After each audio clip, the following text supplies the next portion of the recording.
కాళ్ల పారాని ఆరకముందే పెళ్లి కూతురు మృతి చెందింది. విశాఖలోని అగనంపూడిలో జరిగిన ఘోర రోడ్డు ప్రమాదం ఆ పెళ్లి కూతురి ప్రాణాలు తీసింది. కాళ్ల పారాని ఆరకముందే పెళ్లి కూతురు రామేశ్వరి మరణించింది. అత్తవారింటికి వెళ్తూ ఉండగా ప్రమాదానికి గురైంది కారు. నిన్న రాత్రి వాడచీపురుపల్లిలో ఘనంగా పెళ్లి జరిగింది. అత్తవారింటికి వెళ్తూ ఉన్నారు. పెళ్లి వేదిక నుంచి వెళ్తున్న క్రమంలోని ఈ ప్రమాదం జరిగింది. ఈ ఘటనలో పెళ్లి కూతురు మరణించడం జరిగింది. పెళ్లి దండలతోనే కన్నుమూసింది పెళ్లి కూతురు రామేశ్వరి. వరుడు నరసింగరావుకి గాయాలయ్యాయి. హాస్పిటల్కి తరలించడం జరిగింది. కారులో ప్రయాణం చేస్తున్న మరో ముగ్గురికి స్వల్ప గాయాలయ్యాయి. కూతురు మరణ వార్త విని ప్రాణం విడిచింది ఆ తల్లి. గంటల వ్యవధిలోని ఆ తల్లి కూతురు మరణించడం పెళ్లింట తీవ్ర విషాదాన్ని నింపింది. విజువల్స్ మీరు చూస్తున్నారు. నిన్న రిసెప్షన్ సందర్భంలో వాళ్ళు తీసుకున్న ఫోటో. ఒక్కసారి దృశ్యాలు చూడొచ్చు. ఆ పెళ్లి దండ ఇంకా అలాగే ఉంది. అక్కడ అత్తవారింటికి వెళ్తూ ఉంది. పెళ్లి వేదిక నుంచి కళ్యాణ మండపం నుంచి ఇంటికి వెళ్తూ ఉండగా, అత్తవారింటికి వెళ్తూ ఉండగా ఈ ప్రమాదం జరిగింది. కూతురి మరణ వార్త విని పెళ్లి కూతురు తల్లి కూడా ప్రాణాలు విడిచింది. గంటల వ్యవధిలోని తల్లి కూతురు మరణించడం పెళ్ళింట విషాదాన్ని నింపింది. ఎవరు మాత్రం ఊహిస్తారు ప్రమాదం జరుగుతుందని చెప్పి? కానీ ఊహించని ఆ ప్రమాదం ఆ కుటుంబంలో తీవ్ర శోకాన్ని నింపింది. విశాఖ అగనంపూడి సమీపంలో ఘోర రోడ్డు ప్రమాదం జరిగింది. ఆ విజువల్ని మీరు చూడొచ్చు. ఘటనా ప్రదేశంలో ప్రస్తుతం ఎటువంటి పరిస్థితి ఉందనేది.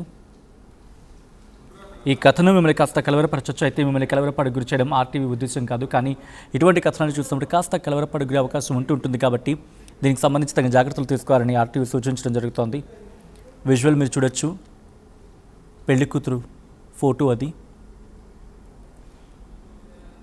కొద్ది గంటల క్రితం ఆ ఇంట్లో సంబరం. పెళ్ళంటే ఇంట్లో అయినా సంబరమే.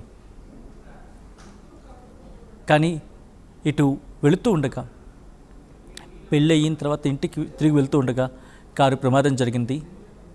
ఎంపీటీసీ అని చెప్పి ఆ ముందు నెంబర్ ప్లేట్ పైన మీరు చూడొచ్చు AP40BP 9204 అనే వాహనం అది.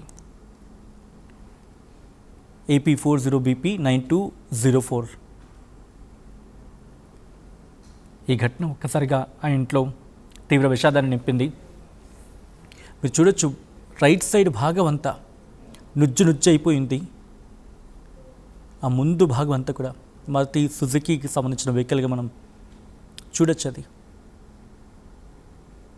అయితే ఈ ఘటనకు ప్రధాన కారణం ఏంటి? కొద్ది గంటల క్రితం వాళ్ళ ఫ్రెండ్స్ వచ్చారు, వాళ్ళ కుటుంబ సభ్యులు వచ్చారు.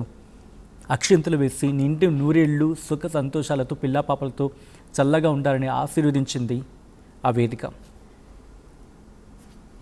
ఇప్పుడు ఆ కుటుంబం అది బాధపడుతుంది. మా కూతురు లేదు. ఆ తల్లి కూడా ఆ ఘటనలో, అంటే ఆ మరణ వార్త విని పెళ్లి కూతురు రామేశ్వరి తల్లి కూడా మృతి చెందింది. ఆ దృశ్యాలు మీరు చూడొచ్చు ఆర్టీవీ స్క్రీన్ మీద. ఆ కార్కి రైట్ సైడ్ భాగం పూర్తిగా నుజ్జు అయిపోయింది. అంటే ఓవర్ స్పీడ్ కారణమా, లేకపోతే ఇంకా కారణాలు ఏవైనా ఉన్నాయో డీటెయిల్గా తెలియాల్సి ఉంది. ఒకసారి ఇన్ఫర్మేషన్ తెలుసుకునే ప్రయత్నం చేద్దాం. మా ప్రతినిధి రామచంద్ర అప్డేట్స్ అందించేందుకు సిద్ధంగా ఉన్నారు. రామచంద్ర, అసలు ఏం జరిగింది? ఈ ఘటనకు ప్రధాన కారణం ఏంటి? రామచంద్రరావు. వినకూడదు అనుకుంటాం, కానీ కొన్ని సందర్భాల్లో జరుగుతాయి. ఈరోజు అలాంటి సంఘటనే జరిగిందని మనం చెప్పుకోవచ్చు. మీరు అడిగిన ప్రశ్నకు సమాధానం ఏంటంటే, పోలీసులు ప్రాథమిక విచారణలో ఎవరైతే డ్రైవింగ్ చేస్తున్న పెళ్లి కొడుకు కాస్త నిద్ర, అంటే ఒక రకంగా నిన్న రాత్రి 1:50 అంటే ఈరోజు తెల్లవారుజామున వివాహం జరిగింది. సహజంగా వివాహం నేపథ్యాన కొంత పని ఒత్తిడి కావచ్చు, ఇతర అంశాల నేపథ్యాన కొంత అలసటకు గురయ్యే అవకాశం ఉంటుంది. ఆ క్రమంలో మరి కాసేపట్లో, అంటే 1 కిలోమీటర్ దూరంలోనే అమ్మాయి ఇంటికి చేరుకునే అవకాశాలు ఉన్నాయి. వాళ్ళ కనితి రోడ్లో వెళ్తుండగా అగనంపూడి మార్గంలో ఈ ప్రమాదం జరిగింది. అయితే ప్రమాద దృశ్యాలు మీరు ఇప్పటికే వివరించారు. వేగం కంటే ఒకసారిగా ఆ కారు వెళ్తూ విద్యుత్ స్తంభాన్ని ఢీకొనడంతో ఆ ఢీకొన్న భాగంలో వధువు రామేశ్వరి ఉండడంతో తీవ్రంగా గాయపడి ఆమె మృత్యువాత పడింది. ఒక రకంగా ఎంతో కొంత స్పీడ్ ఎక్కువగానే ఉండే అవకాశం ఉంటుంది. సహజంగా నెమ్మదిగా వెళ్తున్న సమయంలో కార్ ఢీకొట్టినట్లయితే కొంత స్వల్ప గాయాలతో బయటపడే ఉంటది. అయితే ప్రమాద తీవ్రత ఏ రకంగా ఉన్నప్పటికీ దాని తర్వాత ప్రభావం మాత్రం చాలా ఎక్కువగా ఉందని మనం చెప్పుకోవచ్చు. ఏదైతే అతను వాడిచీపురపల్లి గ్రామానికి చెందిన నరసింహరావు, అట్లాగే ఈమె చూసుకుంటే అగనంపూడి సమీపంలో ఉన్న కొండైవలస గ్రామానికి చెందిన యువతి. వీరికి నిన్న అంటే ఈరోజు లెక్కలో చెప్పుకుంటే తెల్లవారుజామున 1:54 వివాహం జరిగింది. వివాహం అనంతరం అమ్మగారి ఇంట్లో అంటే అమ్మాయి రామేశ్వరి ఇంట్లో అడుగు పెట్టేందుకు ఈ నవవధువులు వస్తుండగా కారులో ఈ ప్రమాదం చోటు చేసుకుంది. దాదాపుగా ఒక 10 కిలోమీటర్ల జర్నీని ఇంకొక కిలోమీటర్ దూరంలో కొండైవలసకి వారు చేరుకునే సమయానికి ఈ ప్రమాదం జరిగింది. అయితే అది ఒక బాధాకరం. ఒక వధువు ఇంకా పెళ్లి జరిగి ఇంకా 24 గంటలు గడవక ముందే మృతి చెందింది. ఈ విషయం 2 గ్రామాల్లో చాలా వరకు ఆందోళన చెందిన పరిస్థితి. అయితే ప్రమాదం జరిగిన వెంటనే ఆ ప్రాంతానికి చెందిన పోలీసులు ఆ వధువు ఎవరున్నారో ఆ రామేశ్వరి మృతదేహాన్ని కింగ్ జార్జ్ ఆసుపత్రికి తరలించారు. అయితే కింగ్ జార్జ్ ఆసుపత్రికి కుమార్తె మృతదేహాన్ని తీసుకుని రావడం అట్లాగే ప్రమాదానికి సంబంధించిన విషయం తెలియడంతో రామేశ్వరి తల్లి కనకమ్మ అట్లాగే ఇతరులు కూడా కింగ్ జార్జ్ ఆసుపత్రికి రావడం జరిగింది. అయితే కుమార్తె మృతదేహాన్ని చూసిన వెంటనే ఒక్కసారిగా కనకమ్మ కూడా కుప్పకూలింది. ఆమె కూడా కాసేపట్లోనే అక్కడే ప్రాణం విడిచింది. అంటే కుమార్తె ఒక బాధాకరమైన పరిస్థితిలో మృతి చెందింది. ఆ విషయం తెలిసిన నేపథ్యాన తల్లి కూడా మృతి చెందింది. ఒక రకంగా వీరిద్దరి మధ్య అనుబంధం ఒకే సమయంలో చనిపోయారు, ఒకే రోజు చనిపోయారు అనే విషయం పక్కన పెడితే ఒక పెళ్లి జరిగిన కొన్ని క్షణాల్లోనే నవవధువు మృతి చెందడం, అలాగే వారి కుటుంబం విషాదంలో ఉంటుండగా మరొక విషాద ఘటన చోటు చేసుకుంది. అయితే ప్రమాదం గురించి సంబంధించి ట్రాఫిక్ పోలీసులతో మనం మాట్లాడడం జరిగింది. వాడచీపురపల్లి నుంచి కొంత వేగంగానే అంటే వేగం అంటే బహుశా 60 కిలోమీటర్ దూరంలో వేగంతో ఆయన వస్తుండగా ఒకసారిగా నిద్రకి గురై ఉండొచ్చు. లేనట్లయితే రోడ్డు కాస్త వెడల్పుగానే ఉంటుంది, అలాగే వాహనాల రద్దీ కూడా చాలా తక్కువగా ఉండే ప్రాంతంలోనే ఈ జరిగింది. అయితే రెప్పపాటు వ్యవధిలో ఈ వాహనం స్పీడ్ గా వెళ్లడం, వధువు ఉన్న ప్రాంతం వెళ్లి విద్యుత్ స్తంభాన్ని ఢీకొనడంతో ఆమె ఎక్కువగా గాయాలకు గురై ఒకసారిగా మృత్యువాత పడే అవకాశం ఉంటుంది. సచిన్, చాలా సందర్భాల్లో ప్రమాద తీవ్రత కంటే ప్రమాదం జరిగిన సమయంలో షాక్ గురై కూడా కొందరు గుండె ఆగి చనిపోయిన సందర్భాలు ఉంటాయి. దీని నేపథ్యాన పోస్ట్ మార్టం నివేదికలో ఆమె ప్రమాదం అంటే గాయాల తీవ్రత చనిపోయిందా లేకపోతే ఈ ప్రమాదం జరుగుతున్న దశలో గుండె ఆగిపోయి చనిపోయిందా అన్న విషయం మీద కూడా కొంత విచారణ అంటే దానిపై పోస్ట్ మార్టం నివేదిక ఆధారం బట్టి మనకు తెలుస్తుంది. ఈ దశలో వాస్తవానికి కొన్ని ఘటనలు జరగకూడదని మనం అనుకుంటాం, కానీ విధి విచిత్రంలో భాగంగా ఈ సంఘటన జరిగిందనే మనం బాధపడాల్సిన పరిస్థితి. ఒక నవవధువు పెళ్లి కూతురు మరి కాసేపట్లో అమ్మగారి ఇంట్లో అడుగు పెట్టే దశలో 1 కిలోమీటర్ దూరంలోనే మృత్యువాత పడింది. ఈ విషయం తెలిసిన తల్లి కూడా కుప్పకూలి ప్రాణం విడిచింది.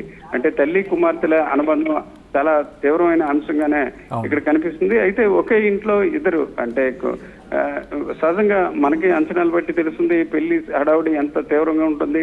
పెళ్లి కుమార్తె ఒక రోజు ముందే పెళ్లి కొడుకు ఇంటికి వెళ్లి అక్కడ పెళ్లి జరిపించుకొని తిరిగి వధువుగా భర్తతో కలిసి అడుగు పెట్టాల్సిన పరిస్థితి మధ్యాహ్నం ఈ రకంగా ఇంటికి రాకముందేనే వ్యక్తిజీవిగా మారడం, అలాగే ఆ తల్లి కూడా మృతి చెందడం, ఇది మనం చెప్పడానికి కూడా మాటలకి చాలాని విషాదంగానే మనం చెప్పుకోవచ్చు. ప్రస్తుతానికి దువ్వాడ పోలీసులు కేసు నమోదు చేశారు. అట్లాగే తల్లి మృతి చెందిన ప్రాంతం ఇక్కడ విశాఖలోని కింగ్ జార్జ్ ఆసుపత్రి ప్రాంగణం కావడంతో ఇక్కడ కూడా 1 టౌన్ పోలీసులు కూడా కేసు నమోదు చేసే అవకాశం ఉంది.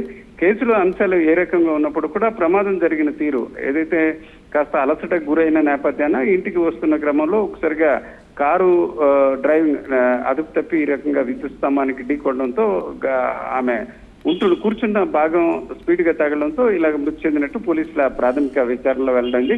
ప్రస్తుతానికి ఇక్కడ కింగ్ జార్జ్ ఆసుపత్రిలో కాసేపటి వరకు వారి కుటుంబ సభ్యులు కూడా చాలా ఆందోళనలో ఉన్నారు. ప్రస్తుతానికైతే వారందరూ కూడా కొండైవలసకి చేరుకున్నారు. రేపు తల్లి కుమార్తెల మృతదేహాలకి పోస్ట్ మార్టం ప్రక్రియ కూడా జరిగే అవకాశాలు ఉన్నాయి. సచిన్. రైట్ రామచంద్రరావు, మొత్తంగా అయితే మాత్రం ఈ ఘటన ఇంటప్పిన విషాదాన్ని నింపింది. విశాఖ అగనంపూడి సమీపంలో ఘోర రోడ్డు ప్రమాదం జరిగింది. కాళ్లపారాన్ని ఆరకముందే పెళ్లి కూతురు రామేశ్వరి మరణించడం ఆ కుటుంబంలో పెను విషాదాన్ని నింపింది. అత్తవారింటికి వెళుతూ ఉండగా ప్రమాదానికి గురైంది కారు. నిన్న రాత్రి వాడచీపురుపల్లిలో ఘనంగా జరిగింది పెళ్ళి. పెళ్ళయిన తర్వాత పెళ్ళి వేడుక నుంచి మరి ముఖ్యంగా కళ్యాణ మండపం నుంచి అత్తవారింటికి వెళ్తూ ఉండగా కారు ప్రమాదం జరగడం, ఆ ఘటనా ప్రదేశంలో పెళ్లి దండలతోనే ఉన్న రామేశ్వరి కన్నుమూయడం ఆ ఇంట పెను విషాదాన్ని నింపింది, శోక సంద్రలోకి నెట్టేసింది.